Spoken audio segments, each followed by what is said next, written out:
কোন কোন পশু দিয়ে কোরবানি করা যাবে? পশুর বয়স কত হতে হবে?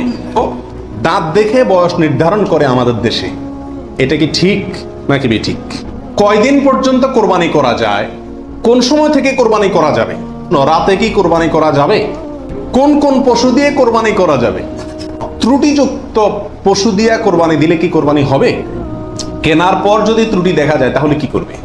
আপনি ভালো পশু কিনে নিয়ে আসলেন, কোরবানি করবেন, রেখে দিয়েছেন, খাওয়াচ্ছেন, হঠাৎ করে দেখা গেল চোখের সমস্যা, যে কোনো কারণে পা ভেঙে গেছে, বড় ধরনের সমস্যা হয়েছে, তখন কি আপনি হাঁস মুরগি দিয়ে কোরবানি দিলে কোরবানি হবে কিনা? তো এর উত্তর হলো, বড় পশুর ভিতরে 3 ধরনের পশু আর ছোট পশুর ভিতরে 3 ধরনের পশু, এগুলো দিয়ে কি করা যাবে?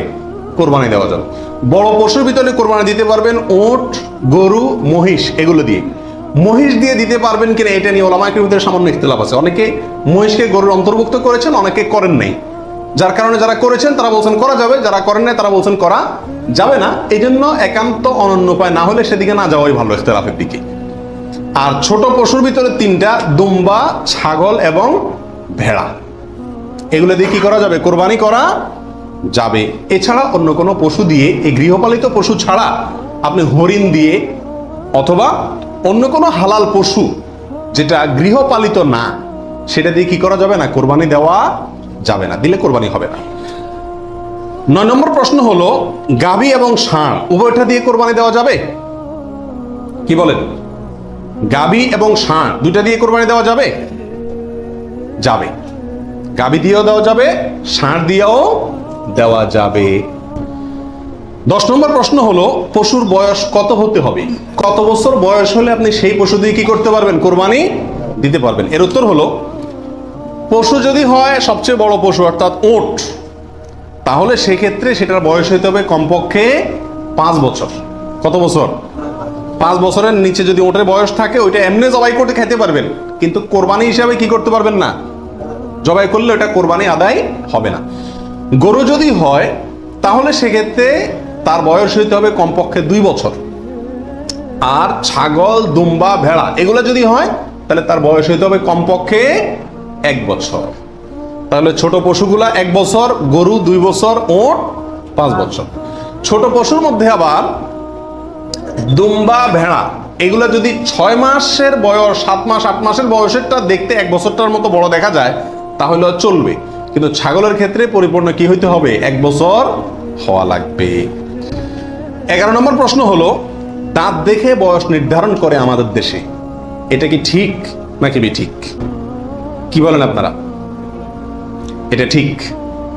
কারণ হলো, পশু বিশেষজ্ঞ যারা আছেন, পশু সম্পর্কে যারা ভালো বুঝেন, পশু লালন পালনে যারা দক্ষ, অভিজ্ঞ, তারা পশুর গালের ভেতরকার বিশেষ ধরনের দাঁত যখন একটা বের হয় তখন বুঝেন এটা 1 বছর হয়েছে, 2টা বের হলে বুঝেন 2 বছর হয়েছে, এবং এটা অভিজ্ঞতা দ্বারা মোটামুটি প্রমাণিত, প্রতিষ্ঠিত। যার কারণে ওইটার উপরে নির্ভর করে বছর নির্ধারণ করা, নির্ণয় করা কি আছে? সঠিক।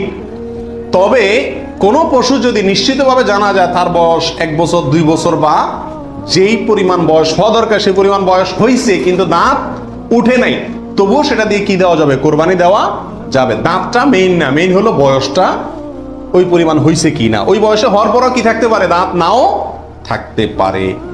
কয়দিন পর্যন্ত কোরবানি করা যায়? কোরবানির সময়সীমা কতদিন?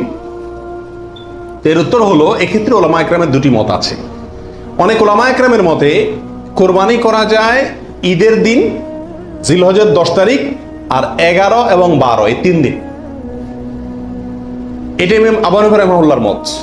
এর বিপরীতে অনেক ওলামায়ে কেরামের মত হলো কোরবানি এটা 4 দিন পর্যন্ত করা যায়। কোরবানি ঈদের দিন এবং তারপরে আরো 3 দিন, 11, 12, 13। যুক্তি হলো যে আইয়ামে তাশরিক, এক হাদিসে আসছে একেবারে সুস্পষ্ট ভাবেই যে আইয়ামে তাশরিক এই দিনগুলা সবগুলোই হলো জবাই করার দিন, অর্থাৎ কোরবানি করার দিন। সেহেতু আইয়ামে তাশরিক হলো ঈদের দিন, ঈদের পরে আরো 3 দিন, অর্থাৎ 13 তারিখ, চাঁদের 13 তারিখের সন্ধ্যার আগ পর্যন্ত।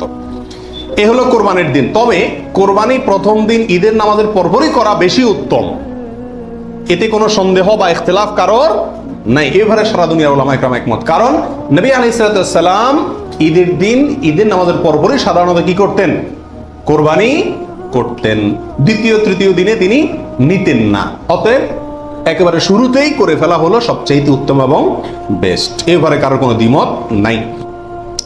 কোন সময় থেকে কোরবানি করা যাবে? উত্তর হলো, ঈদের নামাজ যখন পড়া হবে, যেই এলাকাতে গরুটা জবাই হবে ওই এলাকাতে যখন ঈদের নামাজ শেষ হবে, ঈদের নামাজ শেষ হওয়ার পরপরে কি করা যাবে? কোরবানি করা যাবে। আরেক এলাকাতে ঈদের নামাজ শেষ হয়েছে, সেজন্য আপনার এলাকাতে আপনি কি করবেন না? কোরবানি করবেন না। আপনার এই পশু যারা কোরবানি করবে তারা ঈদের নামাজ পড়ার পরপরে কি করতে পারবেন? কোরবানি করতে পারবেন। এ হলো কোরবানির সময়। রাতে কি কোরবানি করা যাবে? এই প্রশ্নের উত্তর হলো, রাতে কোরবানি করাকে ওলামায়ে কেরাম মাকরুহ বা অপছন্দনীয় বলেছেন। তার কারণ হলো, কোরবানি একটা আল্লাহর গুরুত্বপূর্ণ বিধান। এখানে পশুর রগ নির্দিষ্ট সংখ্যায়, নির্দিষ্ট রগগুলো কাটা যেতে হবে। রাতে করলে অন্ধকারে সেগুলো কম বেশ হয়ে যেতে পারে। এই আশঙ্কায় দিনের বেলা করা উত্তম এবং রাতের বেলা মাকরুহ বলেছেন। তবে যদি পর্যাপ্ত আলোর ব্যবস্থা থাকে এবং এরকম কোনো ভুল হওয়ার আশঙ্কা না থাকে, তাহলে রাতেও কোরবানি করা যাবে। অর্থাৎ এই দিনগুলোতে আর কি, যে দিনগুলোতে করা যায়। ত্রুটিযুক্ত পশু দিয়া কোরবানি দিলে কি কোরবানি হবে? ত্রুটিযুক্ত পশু, একটা পশুর ভিতরে কোনো দোষ আছে, ত্রুটি আছে, সমস্যা আছে, রোগবালাই আছে, ওইটা এমনি জবাই করে খাইতে পারবেন, কিন্তু কোরবানি দিলে কোরবানি হবে কি না? এর উত্তর হলো, কিছু কিছু ত্রুটি আছে, যেই ত্রুটিগুলো থাকলে পশু কোরবানি করলে ওই কোরবানি যথেষ্ট হবে না। আর কিছু কিছু ত্রুটি আছে যেগুলো থাকলেও কি দেওয়া যাবে? ওই ত্রুটি সহকারে কোরবানি দিলে কোরবানি হয়ে যাবে। কোন ত্রুটিতে আপনার কোরবানি দিলে কোরবানি হবে না? একটা হলো ল্যাংড়া হওয়া।